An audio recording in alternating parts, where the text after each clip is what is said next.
Hoy vamos a hablar de la erosión del suelo.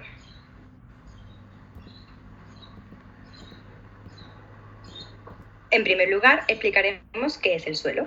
El suelo es un recurso biológico e imprescindible tanto para la vegetación como para la prosperidad de los ecosistemas, así como para la sostenibilidad del planeta, siendo por tanto la base para el asentamiento de la vida y además algo fundamental en otros ámbitos como el desarrollo de la agricultura.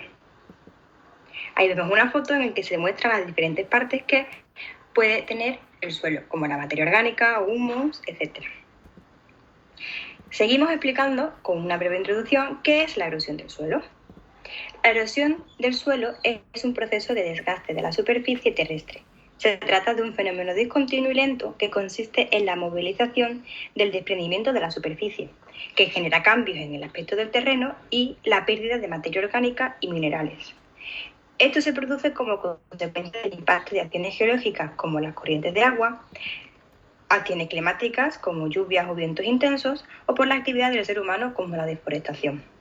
Por último, los principales tipos de erosión son la hídrica, la eólica, la gravitacional y la antrópica, aunque nos centraremos principalmente en la eólica y sobre todo en la hídrica, ya que son los dos fenómenos principales que se llevan a cabo en la naturaleza. Bien, ¿a qué se debe la erosión? La erosión se debe a diferentes factores, como por ejemplo los factores antrópicos, como la actividad del hombre, o bien a los factores naturales, que son las causas naturales, como el viento, precipitaciones, etc.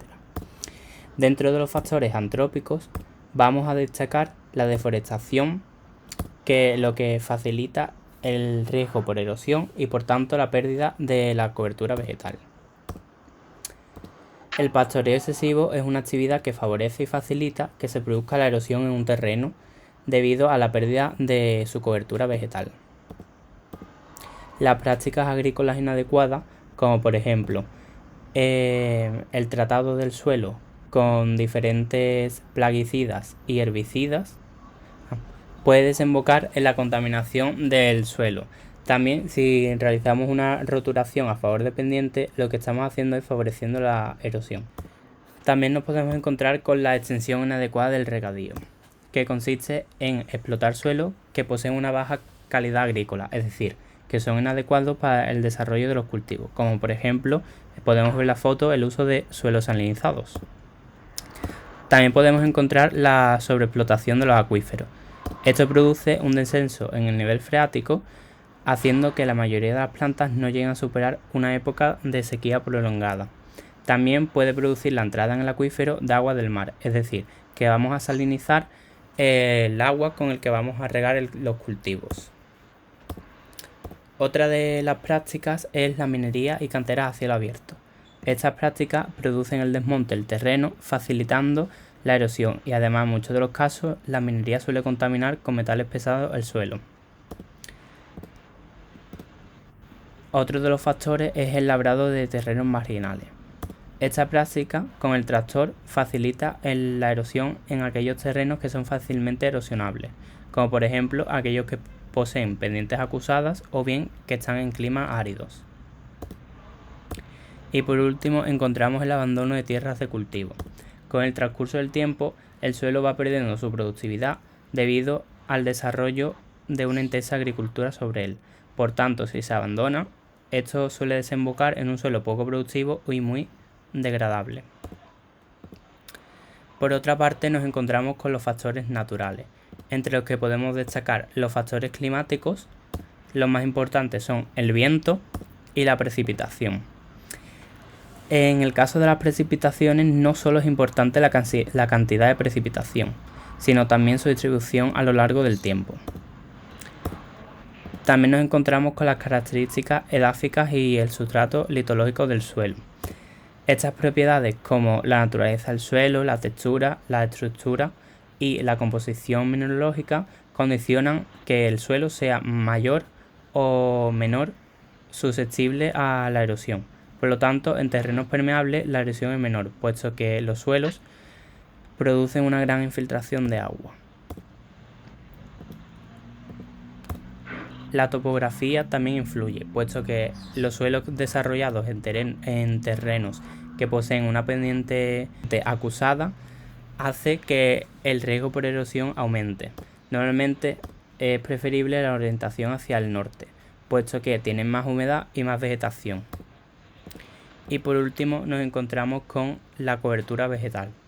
Cuanto mayor presencia de cobertura vegetal en el suelo haya, menor será la erosión, puesto que la vegetación actúa frenando el avance del agua de escorrentía en las pendientes y también amortigua el choque de las gotas de lluvia en el suelo.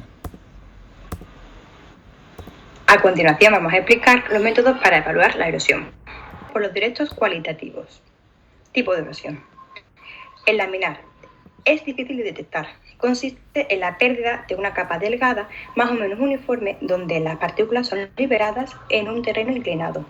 Se pueden observar manchas claras. Es el tipo más perjudicial de todos y suele ser provocado por precipitaciones. Surcos. Canal pequeño en la superficie del suelo creado por la erosión en la que se concentra el flujo de agua. Son lo suficientemente pequeños para que se pueda arar en ellos, pero se puede degradar y convertirse en cárcavas. Es típico de taludes y tiene entre varios centímetros o decímetros de profundidad. Se suele encontrar en las filas de cultivos. Cárcavas. La erosión por cárcavas es un fenómeno muy frecuente en los suelos francos y franco-limosos. Se suele enmascarar con el laboreo y tiene una profundidad entre metros y decámetros y sale en las mismas zonas año tras año. Y por último, salpicadura, producido por el impacto de las gotas provocadas por el colapso de los agregados inestables con la liberación de partículas de suelo que pueden ser desplazados hasta 1,5 metros. El material liberado puede llenar poros, dar lugar a un sellado o ser arrastrado por el agua de escorrentía superficial. Seguimos con los métodos directos pero cuantitativos. En este caso hablamos del método de la curva numérica de servicios de conservación de suelos de Estados Unidos, que determina un umbral de escorrentía a través de un número hidrológico. Este número toma un valor entre 0 a 100, según sea su capacidad de generar escorrentía superficial.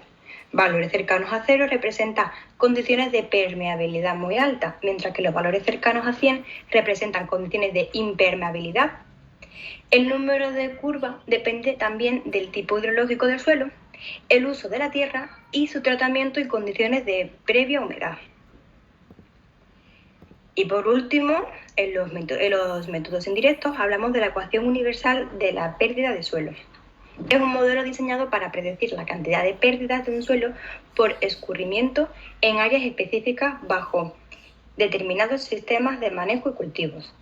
Está formulado inicialmente por Wisteir y Smith en 1978 y es el método que ha tenido mayor aceptación y difusión. Podemos observar la fórmula y el significado de cada magnitud que la componen y sus unidades correspondientes. Bien. ¿Cuáles son las consecuencias de la erosión? Algunas de las consecuencias de la erosión son, por ejemplo, la disminución del rendimiento de los cultivos, puesto que cuanto mayor es la erosión, menor productividad tendrá el terreno. Para solucionar este problema, los agricultores recurren al uso de fertilizantes, aumentando el coste de la agricultura. También podemos encontrar la colmatación de embalses. La erosión arrastra materiales del suelo, transportándolos y depositándolos en embalses, ríos y sistemas de drenaje, obstruyéndolos y colmatándolos. La pérdida de recursos naturales. El suelo produce una gran cantidad de recursos naturales, como por ejemplo el alimento, que se van a ver afectados debido a la pérdida de productividad por la erosión. En las aguas subterráneas, la erosión disminuye la permeabilidad del suelo, lo que se traduce en un menor llenado de acuíferos, por lo que desciende el nivel freático, y esto puede afectar al desarrollo de algunas plantas en prolongadas sequías. Aumento de la recurrencia y la gravedad de inundaciones. La erosión puede afectar a la presencia o ausencia de vegetación en el suelo, puesto que si afecta a la presencia de vegetación, si ésta no está presente en el suelo, produce riesgo por inundaciones, puesto que disminuye la infiltración del suelo y se acumula una mayor cantidad de agua en la superficie. Desertificación, ya que la erosión del suelo conduce a una pérdida de productividad del mismo, incapacitándolo para sustentar vegetación, y con el transcurso del tiempo va a dar lugar a una zona desértica. Y por último, el deterioro de la calidad de vida. La erosión reduce el rendimiento del suelo, dando menores beneficios y también disminuyendo las zonas verdes.